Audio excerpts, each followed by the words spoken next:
Au fait, c'est qui le meilleur joueur que t'as vu jouer? J'imagine que c'est Messi, Ronaldo... Non. Bon, alors plus à l'ancienne, Zidane, Ronaldinho, ce genre de joueur. Plus. Non, alors là, moi, je sais pas. Ça, tu vas comprendre. Ah ouais. Ah ouais, c'est du très très lourd, je comprends.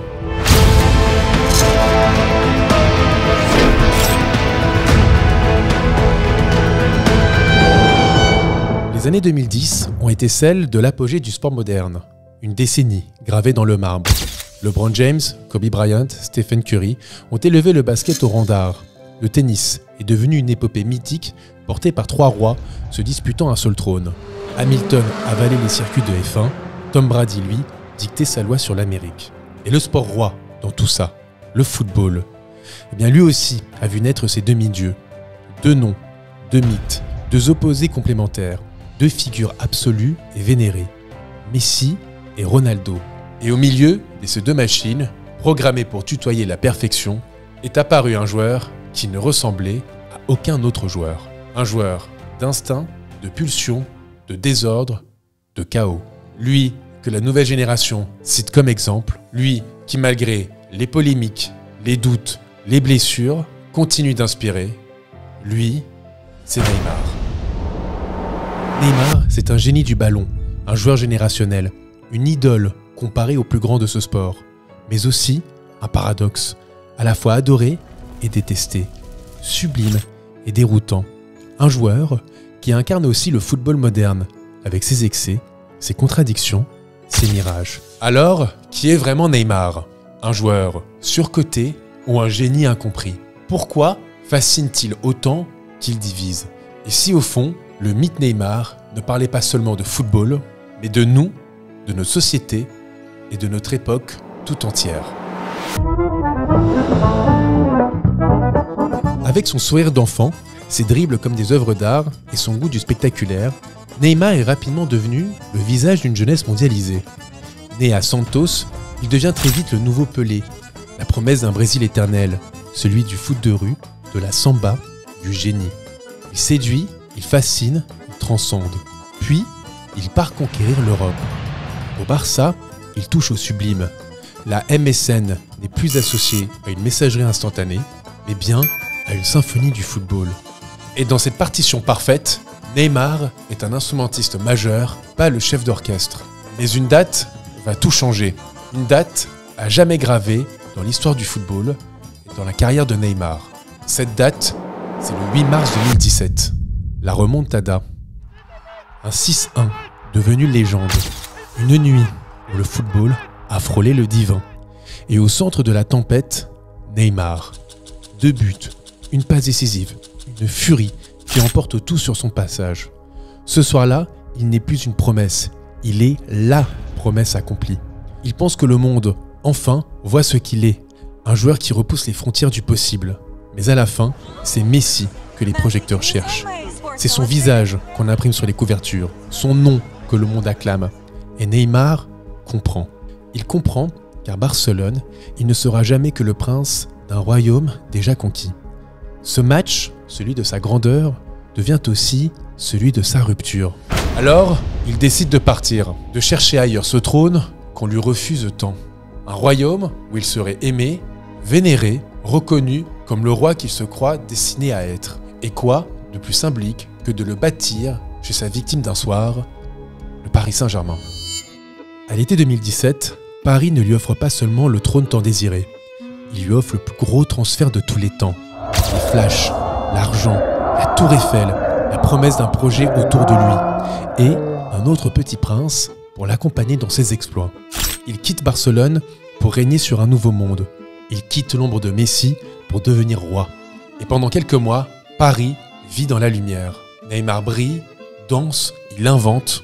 Il fait du Parc des Princes une scène et du ballon un pinceau. Mais ce rêve vire à la tragédie. Chaque saison qui passe devient le symbole de sa malédiction. Comme si le destin lui refusait d'écrire sa légende. Et rapidement, la lumière vacille. Les blessures s'enchaînent, toujours au pire moment, au cœur de l'hiver, avant les grandes batailles européennes. Comme un rappel cruel, le roi de Paris ne régnera jamais au printemps. Et pendant ce temps, le monde change autour de lui. Mbappé prend la lumière, Messi la retrouve, et Neymar, lui, devient un fantôme intermittent. L'histoire finit par se fissurer définitivement à l'arrivée de Luis Enrique, qui a fait du départ du Brésilien une condition de sa signature. Il quitte Paris pour Al Hilal, loin des projecteurs européens. Un transfert colossal, des promesses de renaissance, puis à nouveau, la blessure, le genou, la saison blanche.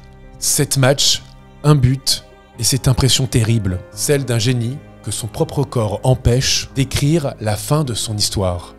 Il retourne finalement à Santos, là où tout a commencé. Non pas en héros triomphant, mais en homme fatigué, qui cherche inlassablement à se relancer une énième fois. De Barcelone à Paris, de Riyad à Santos, Neymar aura traversé le football comme une comète, fulgurante, éblouissante, mais impossible à retenir. Et chaque fois qu'il s'est approché du sommet, le destin s'est chargé de lui rappeler ses limites. En 2014, tout un pays vit, respire, rêve à travers lui. Le Brésil croit tenir sa 6e étoile.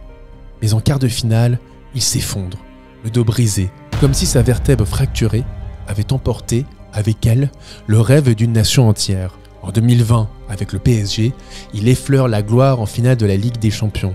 Voit le trophée à portée de main, avant que tout ne s'écroule, une fois encore. Comme si ce fameux destin refusait de le laisser atteindre la lumière éternelle, préférant le condamner à l'ombre. Et pourtant, cette lumière ne s'est jamais éteinte, surtout au sein de la nouvelle génération de footballeurs. Ces cracks qui voient en lui une idole, voire un modèle à suivre. Neymar est un paradoxe fascinant, car il s'est révélé à une époque où Léo Messi et Cristiano Ronaldo ont écrasé ce sport. Entre 2008 et 2023, les deux joueurs ont glané 13 des 15 ballons d'or mis en jeu, conquis 8 Ligues des Champions entre 2006 et 2018, en plus de façonner une ère, celle de la perfection, de la discipline, du contrôle total. Deux joueurs qui ont tout gagné, tout battu, tout transcendé. Et pourtant, quand tu demandes aujourd'hui à la nouvelle génération de footballeurs qui les a le plus inspirés, ils ne parlent pas de ces deux monstres, mais bien de Neymar. Et la vraie question, c'est pourquoi ? Pourquoi un joueur qui n'a ni les records de l'un, ni les titres de l'autre, reste l'idole d'une génération entière ? Messi, lui, impressionne. C'est un génie silencieux, considéré comme le plus grand de son sport.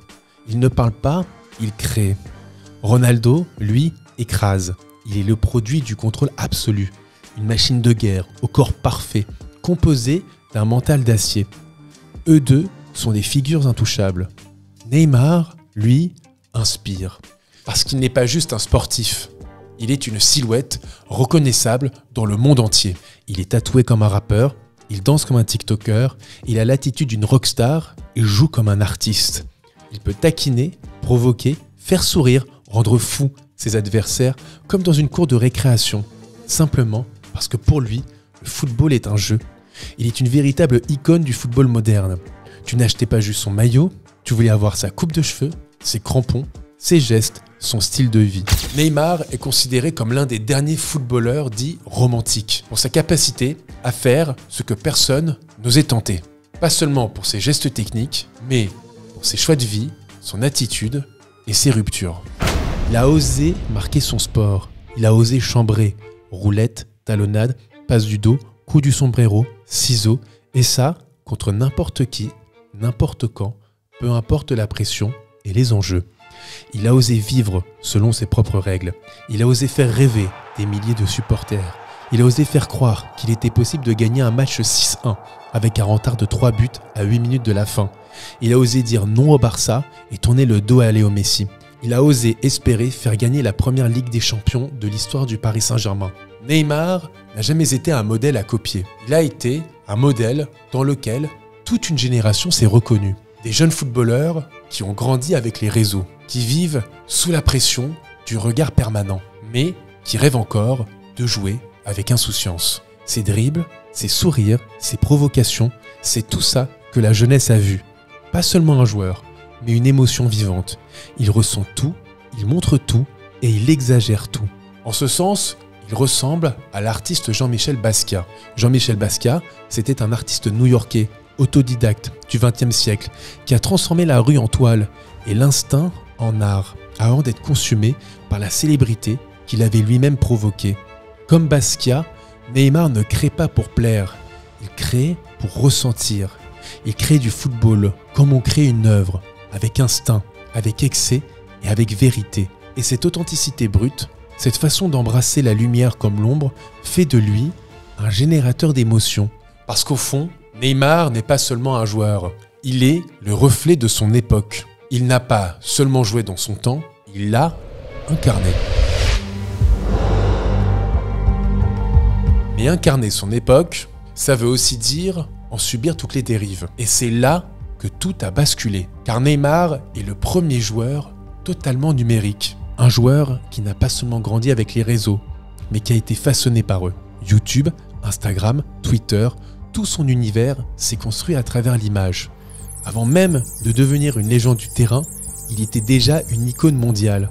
Et cette surexposition, c'est à la fois sa plus grande force, mais aussi sa plus grande faiblesse. Parce que Neymar, à l'apogée de son jeu, c'est un spectacle total, un artiste de ce sport. Chaque dribble est un clip, chaque célébration devient virale, chaque excentricité devient iconique. Comme cette basse qu'il porte avant chaque match du Final 8, cette iroquoise qui déferle sur les réseaux sociaux, ou ses pas de danse dans son salon avant un choc importantissime contre Liverpool. Comme s'il refusait de voir le football autrement que comme une fête. Mais dans le même mouvement, cette lumière devient un piège. Sur Internet, le sublime et le ridicule partagent la même timeline. Les images qui l'ont fait aimer du monde entier deviennent les armes de sa propre caricature. Ses roulades à la Coupe du Monde 2018, détournées, parodiées, tournées en dérision.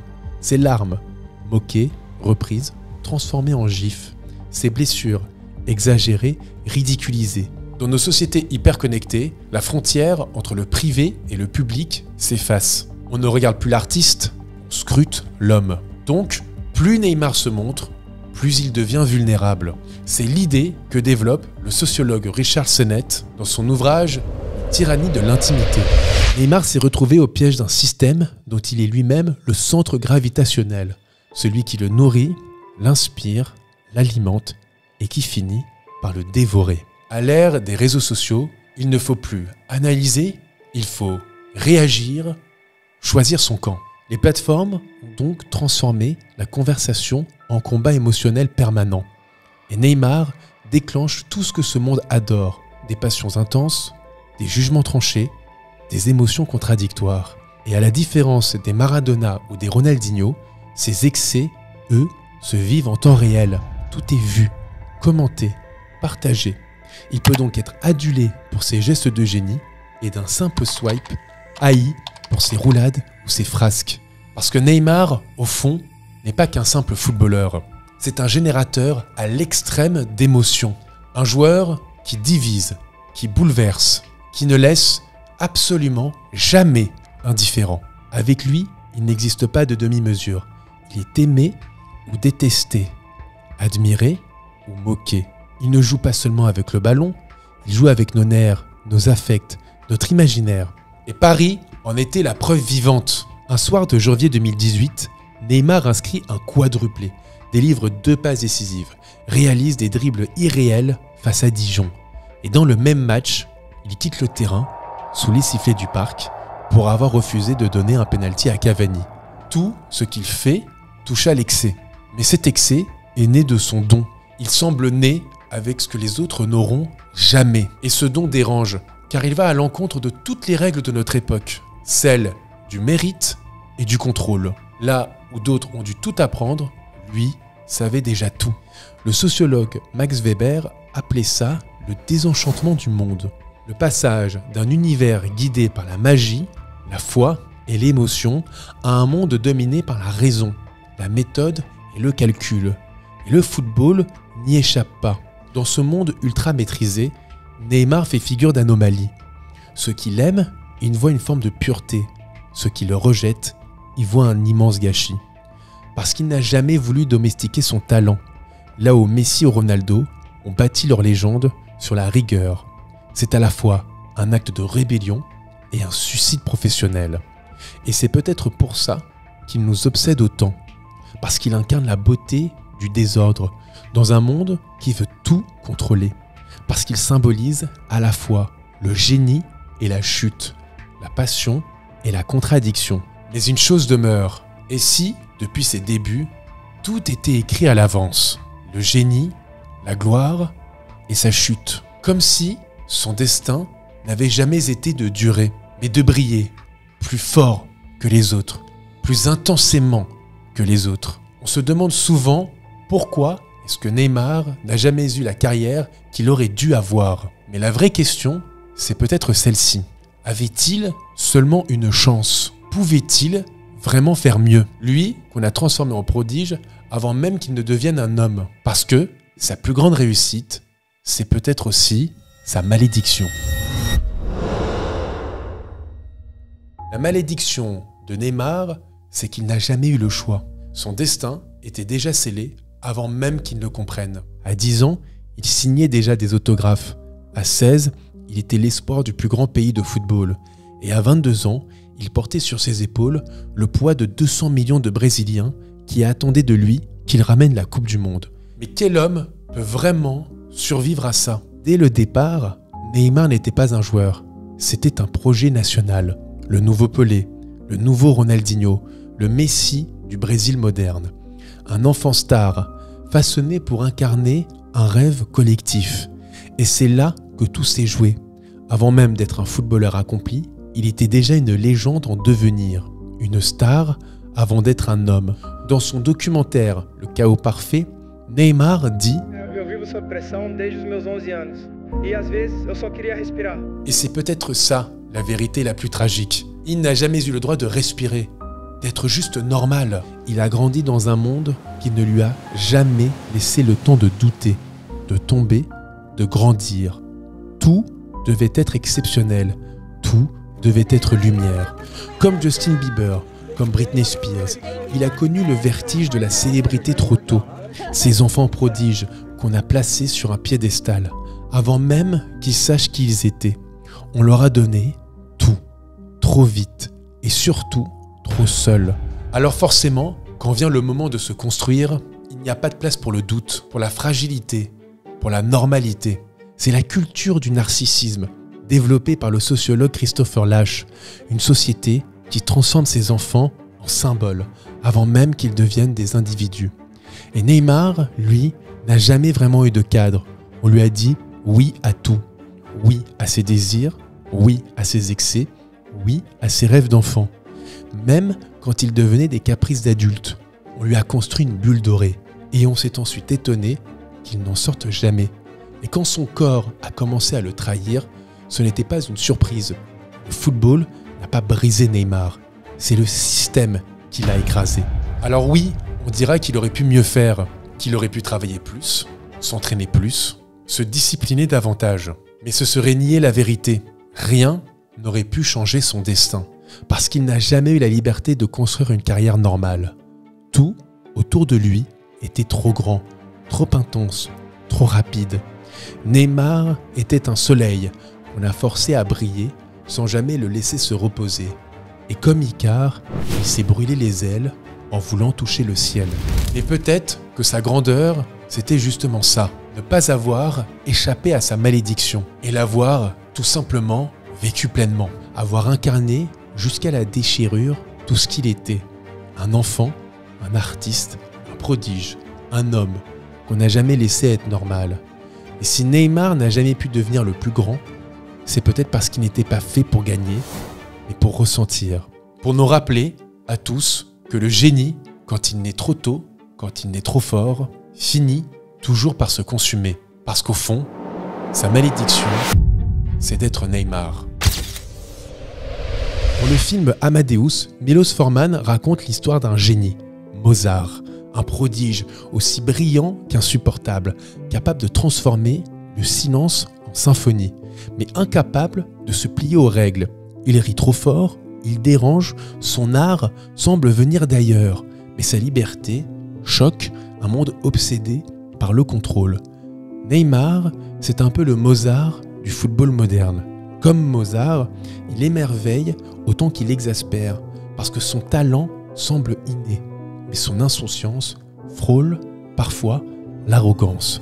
Parce que Neymar, c'est tout ou rien, l'extase ou l'exaspération, l'amour ou la haine. Et c'est peut-être ça, sa malédiction. Il n'a jamais rien pu y faire, il est né pour ça, il est Neymar. Dans le chaos parfait, il dit une phrase simple, presque naïve. Às vezes eu só queria jogar de novo como antes, sem pressão, apenas por prazer. Et c'est peut-être là qu'on comprend tout.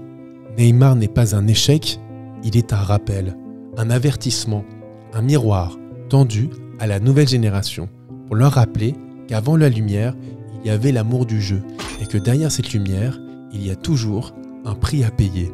Parce que Neymar, ce n'est pas seulement un joueur, c'est une émotion, une leçon, un chaos parfait.